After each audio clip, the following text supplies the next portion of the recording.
अव्यक्ति silence द्वारा double light फरिश्ता स्थिति का अनुभव करो। अभी आपकी सारी कारोबार श्रेष्ठ संकल्प द्वारा इशारों से चलनी चाहिए।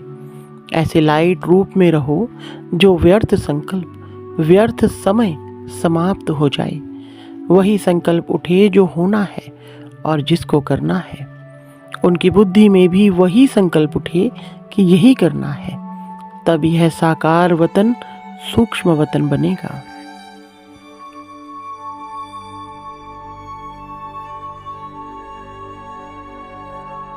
ओम शांति। आज 8 जनवरी 2024 की साकार मधुर मुरली। आज मीठे मीठे बाप दादा ने कहा, मीठे बच्चे बाप की याद में रह सदा हर्षित रहो। याद में रहने वाले बहुत रमणीक और मीठे होंगे। खुशी में रह सर्विस करेंगे। प्रश्न, ज्ञान की मस्ती के साथ साथ कौन सी चेकिंग करना बहुत जरूरी है? उत्तर, ज्ञान की मस्ती तो रहती है, लेकिन चेक करो देही अभिमानी कितना बने हैं। ज्ञान तो बहुत सहज है, लेकिन योग में माया विघ्न डालती है। गृहस्थ व्यवहार में अनासक्त हो रहना है। ऐसा ना हो माया चूही अंदर ही अंदर काटती रहे और पता भी ना पड़े। अपनी नब्ज आप ही देखते रहो कि बाबा के साथ हमारा हड्डी प्यार है। कितना समय हम याद में रहते हैं। गीत जले क्यों न परवाना। ओम शांति। मीठे मीठे बच्चों ने गीत की लाइन सुनी। जबकि बाप इतना जलवा दिखाते हैं, तुम इतने हसीन बन जाते हो, तो क्यों ना ऐसे बाप का बन जाना चाहिए जो बाप शाम से सुंदर बनाते हैं। बच्चे समझते हैं हम सांवरे से गोरे बनते हैं। एक की बात नहीं है। वो लोग श्री कृष्ण को श्याम सुंदर कह देते हैं। चित्र भी ऐसा बनाते हैं, कोई सुंदर तो कोई श्याम। मनुष्य समझते नहीं कि यह कैसे हो सकता है। सतयुग का प्रिंस श्री कृष्ण सांवरा हो ना सके। श्री कृष्ण के लिए तो सब कहते हैं श्री कृष्ण जैसा बच्चा मिले, पति मिले, फिर वह श्याम कैसे हो सकता है? कुछ भी समझते नहीं है। श्री कृष्ण को सांवरा श्याम क्यों बनाया है? कारण चाहिए। यह तो दिखाते हैं सर्प पर डांस किया। ऐसी बात तो हो ना सके। शास्त्रों में ऐसी ऐसी बातें सुनकर कह देते हैं, वास्तव में ऐसी कोई बातें है नहीं। जैसे चित्रों में दिखाते हैं शेष नाग की शैया पर नारायण बैठा है, ऐसी कोई सर्प की शैया आदि होती नहीं। इतने सैकड़ों मुख होते हैं क्या? कैसे कैसे चित्र बैठ बनाए हैं। बाप समझाते हैं इनमें कुछ भी रखा नहीं है। यह सब भक्ति मार्ग के चित्र हैं, परंतु यह भी ड्रामा में नोंद है। शुरू से लेकर इस समय तक जो नाटक शूट हुआ है, उनको फिर रिपीट करना है। यह सिर्फ समझाया जाता है कि भक्ति में क्या क्या करते थे, कितना खर्च करते हैं, कैसे कैसे चित्र आदि बनाते हैं। आगे जब यह सब देखते थे तो इतना वंडर नहीं खाते थे। अब जब बाप ने समझाया है तो बुद्धि में आता है बरोबर यह सब भक्ति मार्ग की बातें हैं। भक्ति में जो कुछ होता है वह फिर भी जरूर होगा, सिवाय तुम्हारे और कोई भी यह समझ ना सके। यह तो जानते हो ड्रामा में जो पहले से नोंद है वही होता रहता है। अनेक धर्मों का विनाश, एक धर्म की स्थापना होती है। इसमें बड़ा कल्याण है। अभी तुम यह प्रार्थना आदि कुछ नहीं करते हो। वह सब करते हैं भगवान से फल लेने के लिए। फल है जीवन मुक्ति। तो यह सब समझाया जाता है। यहाँ है प्रजा का प्रजा पर राज्य। गीता में है भारतवासी कौरव पांडव क्या करत भय। बरोबर यादवों ने मूसल निकाले, अपने कुल का विनाश किया। यह सब आपस में दुश्मन है। तुम न्यूज़ आदि सुनते नहीं हो। जो सुनते हैं वह अच्छी तरह से समझ सकते हैं। दिन प्रतिदिन अंदर खिटपिट बहुत है तो सब क्रिश्चियन, परंतु अंदर खिटपिट बहुत है। घर बैठे ही एक दो को उड़ा देंगे। तुम राजयोग सीख रहे हो तो राजाई करने के लिए पुरानी दुनिया की सफाई जरूर चाहिए। फिर नई दुनिया में सब कुछ नया होगा। 5 तत्व भी वहाँ सतो प्रधान होंगे। समुद्र की ताकत नहीं जो उछल कर नुकसान कर दे। अभी तो 5 तत्व कितना नुकसान करते हैं। वहाँ सारी प्रकृति दासी हो जाएगी। इसलिए दुख की कोई बात नहीं। यह भी बना बनाया ड्रामा का खेल है। स्वर्ग कहा जाता है सतयुग को। क्रिश्चियन लोग भी कहते हैं पहले पहले हेवन था। भारत अविनाशी खंड है। सिर्फ उन्हों को पता नहीं कि हम लिबरेट करने वाला बाप भारत में आता है। शिव जयंती भी मनाते हैं तो भी समझ नहीं सकते हैं। अभी तुम समझाते हो कि भारत में शिव जयंती मनाई जाती है। जरूर शिव बाबा ने भारत में आकर हेवन बनाया होगा। अब फिर बना रहे हैं। जो प्रजा बनने वाले होंगे उन्हों की बुद्धि में कुछ भी बैठेगा नहीं। जो राजधानी वाले होंगे वह समझेंगे बरोबर हम शिव बाबा के बच्चे हैं। प्रजापिता ब्रह्मा भी है। लिबरेटर ज्ञान का सागर खुद बाबा है। ब्रह्मा को नहीं कहेंगे। ब्रह्मा भी उनसे लिबरेट होता है। लिबरेट सबको एक बाप ही करते हैं क्योंकि सब तमो प्रधान है। ऐसे अंदर में विचार सागर मंथन चलना चाहिए। हम ऐसी मुरली चलाएं जो मनुष्य झट समझ जाएं। बच्चे नंबरवार तो है ही। यह है नॉलेज। इनकी रोज स्टडी करनी चाहिए। डर के मारे पढ़ाई ना पढ़ना यह तो ठीक नहीं है। फिर कहेंगे कर्म बंधन है। देखो शुरू में कितने छूट कर आए, फिर कई चले भी गए। सिंध में बहुत बच्चियां आई, फिर हंगामे के कारण कितने दुश्मन बन पड़े। पहले उन्हों को ज्ञान बहुत अच्छा लगता था। समझते थे इनको दात भगवान की देन मिली हुई है। अब भी ऐसे समझते हैं कि कोई शक्ति है। यह नहीं समझते कि परमात्मा की प्रवेशता है। आजकल रिद्धि सिद्धि की ताकत तो बहुतों में है। गीता उठाकर सुनाते रहते हैं। बाप कहते हैं यह सब भक्ति मार्ग की पुस्तकें हैं। ज्ञान का सागर तो मैं हूँ। मुझे ही भक्ति मार्ग में सब याद करते हैं। ड्रामा प्लान अनुसार यह भी ड्रामा में नूंद है। साक्षात्कार भी होते हैं। भक्ति मार्ग वालों को भी राजी करते हैं। ज्ञान नहीं उठाते तो उनके लिए भक्ति भी अच्छी, फिर भी मनुष्य सुधरते तो है ना। चोरी आदि नहीं करेंगे। भगवान का भजन करने वालों के लिए कभी भी उल्टी बातें नहीं करेंगे, फिर भी भक्त हैं। आजकल तो भल भक्त हैं फिर भी बहुत देवाला मार देते हैं। ऐसे नहीं कि शिव बाबा का बच्चा बना तो देवाला नहीं मारेंगे। पास्ट का कर्म है तो देवाला मारते हैं। ज्ञान में आने से भी देवाला मार देते हैं। इसमें ज्ञान का कोई ताल्लुक नहीं। तुम बच्चे अब सर्विस पर लगे हुए हो। समझते हो श्रीमत पर सर्विस में लगने से फल पाएंगे। हमको सब कुछ वहाँ ट्रांसफ़र करना है। बैग बैगेज सब कुछ ट्रांसफ़र कर देना है। बाबा को शुरू में बहुत मज़ा आया था। वहाँ से जब निकला तो गीत बनाया, अल्फ को मिला अल्लाह, बे को मिली बादशाही। श्री कृष्ण का चतुर्भुज का साक्षात्कार हुआ। समझा द्वारिका का बादशाह बनूंगा। ऐसा नशा चढ़ता था। अब यह विनाशी पैसा क्या करेंगे। तो तुम बच्चों को भी खुशी होनी चाहिए।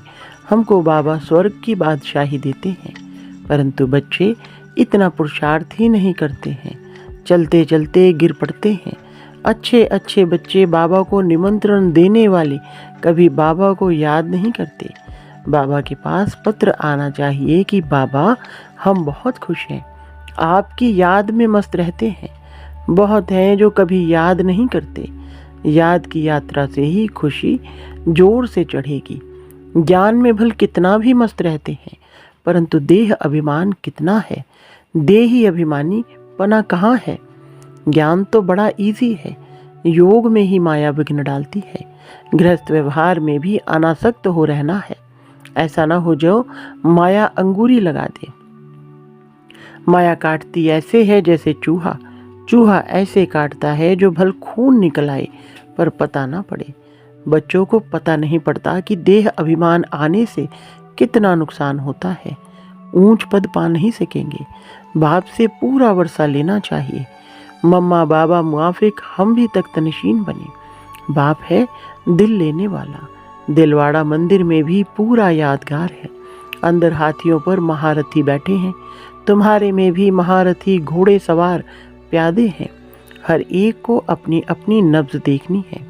बाबा क्यों देखें? तुम अपने को देखो। हम बाबा को याद करते हैं और बाबा मिसल सर्विस करते हैं। हमारा बाबा के साथ योग है।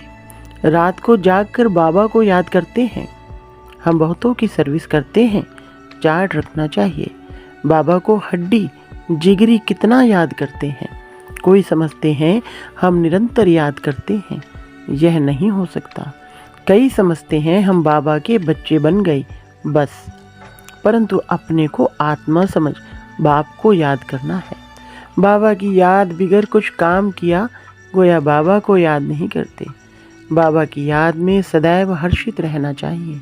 याद में रहने वाला सदैव रमणीक रहेगा, हर्षित मुख रहेगा। किसको बहुत खुशी से और रमणीकता से समझाएंगे। बहुत थोड़े हैं जिनको सर्विस का बहुत शौक है। चित्रों पर समझाना बहुत सहज है। यह है ऊंचे ते ऊंचा भगवान, फिर उनकी रचना। हम सब आत्माएं भाई भाई हैं। ब्रदरहुड है। उन्होंने ब्रदरहुड फादरहुड कह दिया है। पहले शिव बाबा के चित्र पर समझाना है कि यह है सब आत्माओं का बाप, परमपिता परमात्मा निराकार। हम आत्मा भी निराकार हैं, भ्रुकुटी के बीच में रहती है। शिव बाबा भी स्टार है, परंतु स्टार की पूजा कैसे हो इसलिए बड़ा बनाते हैं। बाकी आत्मा कभी 84 लाख जन्म नहीं लेती है। बाप समझाते हैं आत्मा पहले अशरीरी आती है, फिर शरीर धारण कर पाठ बजाती है। सतो प्रधान आत्मा पुनर्जन्म लेते लेते आयरन एज में आ जाती है। बाद में आने वाले तो 84 जन्म नहीं लेंगे। सब तो 84 जन्म ले नहीं सकते। आत्मा ही एक शरीर छोड़ दूसरा लेती है। नाम रूप देश काल सब बदल जाता है। ऐसे भाषण करना चाहिए। कहते हैं सेल्फ रियलाइजेशन, परंतु कराए कौन? आत्मा सो परमात्मा कहना, यह कोई सेल्फ रियलाइजेशन हुआ क्या? यह नई नॉलेज है। बाप जो ज्ञान का सागर है, पतित पावन है, सर्व के सदगति दाता हैं, वही बैठ समझाते हैं। फिर उनकी खूब महिमा करो। उनकी महिमा सुनी, आत्मा का परिचय बताया, अब परमात्मा का भी बताते हैं। उनको कहा जाता है सभी आत्माओं का बाप। वह छोटा बड़ा हो न सके। परमपिता परमात्मा माना सुप्रीम सोल, सोल माना आत्मा। परमात्मा तो परे ते परे रहने वाला है। वह पुनर्जन्म में नहीं आते हैं, इसलिए उनको परमपिता कहा जाता है। इतनी छोटी आत्मा में पाठ भरा हुआ है। पतित पावन भी उनको ही कहते हैं। उनका नाम हमेशा शिव बाबा है, रुद्र बाबा नहीं। भक्ति मार्ग में अनेक नाम रखे हैं। उनको सभी याद करते हैं कि पतित पावन आकर पावन बनाओ, तो जरूर आना पड़े। वह आते तब हैं जब एक धर्म की स्थापना करनी होती है। आदि सनातन देवी देवता धर्म। अभी है कलयुग, ढेर मनुष्य हैं। सतयुग में बहुत थोड़े मनुष्य हैं। गाया भी हुआ है, ब्रह्मा द्वारा स्थापना, शंकर द्वारा विनाश। गीता द्वारा ही आदि सनातन धर्म की स्थापना हुई थी। सिर्फ उसमें भी भूल कर श्री कृष्ण का नाम डाल दिया है। बाप कहते हैं वह तो पुनर्जन्म में आने वाला है, मैं तो पुनर्जन्म रहित हूँ। तो अब जज करो कि परमपिता परमात्मा निराकार शिव या श्री कृष्ण। गीता का भगवान कौन? भगवान तो एक को कहा जाता है। फिर अगर इन बातों को कोई मानता नहीं है तो समझना चाहिए यह अपने धर्म का नहीं है। सतयुग में आने वाला झट मानेगा और पुरुषार्थ करने लग पड़ेगा। मूल बात ही यह है। इसमें तुम्हारी विजय है, परंतु देही अभिमानी अवस्था कहाँ है? एक दो के नाम रूप में फंसते हैं। भक्ति मार्ग में भी कहते थे परवाह थी पार ब्रह्म में रहने वाले परमात्मा की। बाकी डर किसका? बहुत हिम्मत चाहिए। भाषण करने वालों को आत्मा का ज्ञान बहुत मस्ती से देना चाहिए। फिर परमात्मा किसको कहा जाता है, इस पर भी समझाना चाहिए। बाप की महिमा है प्रेम का सागर, ज्ञान का सागर। वैसे बच्चों की भी महिमा है। किसको गुस्सा करना माना, लो हाथ में उठाना। बाबा कितना मीठा है। बच्चे कोई काम में नटाते मना करते हैं तो नटवर नहीं बनेंगे। बहुत मीठा बनना है। अच्छा, मीठे मीठे सिकिलधे बच्चों प्रति माता पिता बाप दादा का याद प्यार और गुड मॉर्निंग। रूहानी बाप की रूहानी बच्चों को नमस्ते। रूहानी बच्चों की रूहानी बाप दादा को नमस्ते जी।